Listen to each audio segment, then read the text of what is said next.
APJ Abdul Kalam का नाम आपने तो सुना ही होगा।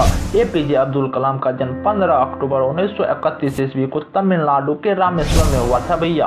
उन्होंने भारतीय अंतरिक्ष अनुसंधान संगठन इसरो में काम किया और विकास संगठन DRDO में भी काम कर चुके थे। उनकी मुख्य भूमिका मिसाइल के विकास में महत्वपूर्ण योगदान रहा, जिसके लिए उन्हें भारतीय मिसाइल मैन के रूप में प्रसिद्धि मिले।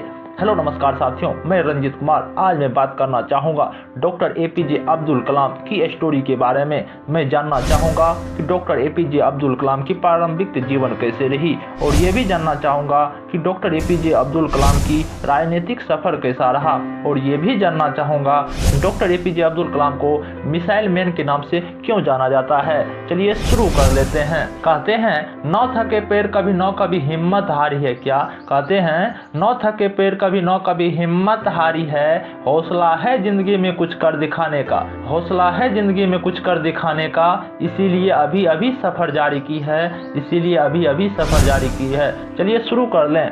सबसे पहले मैं डॉक्टर एपीजे अब्दुल कलाम की प्रारंभिक जीवन की बात कर लें। डॉक्टर एपीजे अब्दुल कलाम बच्चों के लिए अंकल कलाम कहलाए तो बड़ों के लिए कलाम साहब कहलाए। कलाम साहब को साइंस की दुनिया में मिसाइल मैन के नाम से नवाजा गया। ये बात इंटरेस्टिंग रहेगी कि एपीजे अब्दुल कलाम को मिसाइल मैन के नाम से क्यों नवाजा गया, इन पर भी चर्चा करेंगे। जब एपीजे अब्दुल कलाम राजनीतिक के क्षेत्रों में आया तो लोगों ने उसे पीपल्स प्रेसिडेंट के रूप में नवाजा। कलाम साहब की पूरी जिंदगी ऊर्जा के समान है। जिस प्रकार से यदि कोई इंसान को लग रहा हो कि मैं अपनी जिंदगी में कुछ नहीं कर सकता, तो उसे डॉक्टर एपीजे अब्दुल कलाम की स्टोरी सुननी चाहिए। मैं वही स्टोरी इस वीडियो में बताने जा रहा हूँ। जब डॉक्टर एपीजे अब्दुल कलाम बच्चे थे तो उनके जीवन में अखबार बेचने से लेकर भारत के नागरिक बनने में इनका सफर इतना आसान नहीं था। लेकिन ज्यों-ज्यों समय बीतता गया तो मानो डॉक्टर एपीजे अब्दुल कलाम ने जनता के दिल में जगह बनाते गए। डॉक्टर एपीजे अब्दुल कलाम का बचपन संघर्षों से भरा रहा है। कलाम साहब हमेशा सीखने की कला को महत्व दिया करते थे। वह बचपन में अखबार बेचते थे, क्योंकि अब बात आती है कि वे बचपन में अखबार क्यों बेचते थे। क्या वो पढ़ाई नहीं करते थे? नहीं भाई, ऐसा कोई बात नहीं था, क्योंकि उनके परिवार के पास इतना पैसा नहीं कि उसे अच्छे से पढ़ने देते, जिसके कारण एपीजे अब्दुल कलाम अखबार बेचकर अपनी पढ़ाई किया करते थे। और न ही इनके पिता जैनुल्लाउद्दीन ज्यादा पढ़े लिखे थे। कलाम साहब 5 भाई बहन हैं। अब बात आती है कि आज के समय में कलाम साहब का परिवार कैसा है। आज के समय में यदि कलाम साहब के परिवार की बात की जाए तो इनकी स्थिति बहुत ही अच्छी है। इनके परिवार जहां भी आज के समय में जाते हैं, इनके परिवार वालों को सम्मान मिलते हैं। यदि मैं एपीजे अब्दुल कलाम की प्रारंभिक जीवन में और थोड़ा सा बचपना में जाऊं तो एपीजे अब्दुल कलाम जब 5 साल के थे ना भैया, कहां से भैया पढ़ना शुरू कर दिया? रामेश्वरम, जहां इनका प्रारंभिक जीवन बीता, वहीं से ये शिक्षा की प्राप्ति करना शुरू कर दिया। कलाम साहब को उड़ना बहुत ही ज्यादा पसंद था। जैसे खुले आसमान में चिड़िया उड़ती हुई चहचहाती है, ठीक उसी प्रकार कलाम साहब भी उड़ना चाहते थे। और उड़ते हुए चिड़िया को देखकर ही कलाम साहब के मन में विचार आया, यदि मैं विमान के क्षेत्र में जाता हूँ तो मुझे उड़ने का मौका मिला। कलाम साहब की चाहत थी कि मैं पायलट बनूं, लेकिन ईश्वर ने उनके लिए कुछ और ही रच रखा था। अब मैं थोड़ा यह बात कर लूं कि जब कलाम साहब ने इसरो कंपनी में गए तो वो क्या क्या बेहतरीन काम किए और इसरो कंपनी में वो कैसे प्रवेशित किए। हुआ क्या, डॉक्टर एपीजे अब्दुल कलाम ने सन 1950 ईस्वी में मद्रास इंस्टीट्यूट ऑफ टेक्नोलॉजी से अंतरिक्ष विज्ञान में स्नातक की पढ़ाई की। स्नातक की पढ़ाई के बाद उन्होंने भारतीय रक्षा अनुसंधान, कहने का अर्थात इसरो एवं विकास संस्थान में प्रवेशित किया।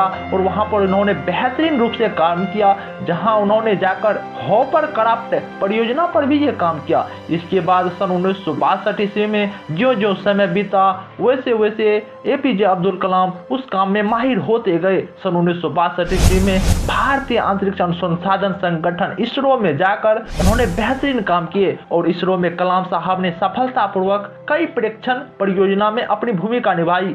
अब बातें आती है कि डॉक्टर एपीजे अब्दुल कलाम को मिसाइल मैन के नाम से क्यों जाना जाता है। इसरो कंपनी में जो ही डॉक्टर एपीजे अब्दुल कलाम गए थे तो उन्होंने परियोजना की निर्देशक के तौर पर अपना काम को संभाला। स्वदेशी उपग्रह प्रक्षेपण यान SLV-3 के निर्माण में महत्वपूर्ण योगदान दिए और बहुत ही ज़्यादा इन पर संघर्ष किए। इस यान से SLV-3 यान से भारत ने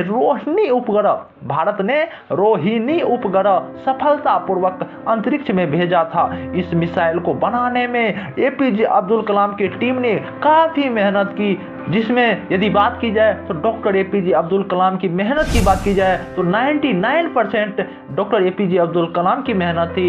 इसलिए इसे डॉक्टर APJ अब्दुल कलाम को मिसाइल मैन के नाम से नवाजा गया। इसके बाद कलाम साहब ने देश में क्या विदेश में भी सारे जगह मिसाइल को छोड़े और आज डॉक्टर APJ अब्दुल कलाम किसी को पहचानने की मोहताज नहीं है, ये विश्व भर में प्रसिद्ध है।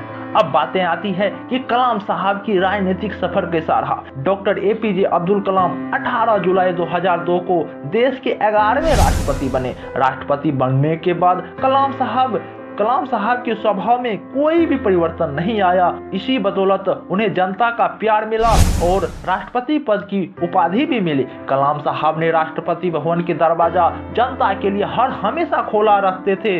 ऐसे तो डॉक्टर APJ अब्दुल कलाम के कई किस्से हैं, लेकिन एक किस्से बताता हूँ। हुआ क्या, जब राष्ट्रपति APJ अब्दुल कलाम ने बना तो हमेशा जनता के लिए राष्ट्रपति भवन को खोला ही रखते थे। कहीं डॉक्टर APJ अब्दुल कलाम किसान से बतिया रहे थे तो कहीं पुलिस वालों से गप्पे लड़ा रहे होते। इसीलिए तो हम कलाम साहब को आज भी याद करते थे। सोच सकते हैं कि राष्ट्रपति होते हुए भी कभी वो किसान से मिल लेते, तो कभी वो पुलिस वाले से मिलते, तो कभी वे आम इंसान से गप्पे लड़ा रहे होते थे। कलाम साहब सन 2007 ईस्वी तक राष्ट्रपति पद पर से मुक्त हो गए। राष्ट्रपति पद से मुक्त होने के तत्पश्चात डॉक्टर APJ अब्दुल कलाम ने देश के विभिन्न कॉलेज हो या संस्थान में काम किया। जिस प्रकार से ये लोगों के बीच रहना पसंद किया करते थे, लोगों की समस्या को हमेशा दूर करना चाहते थे, वे हमेशा देश के नागरिक से मिलते ही रहते।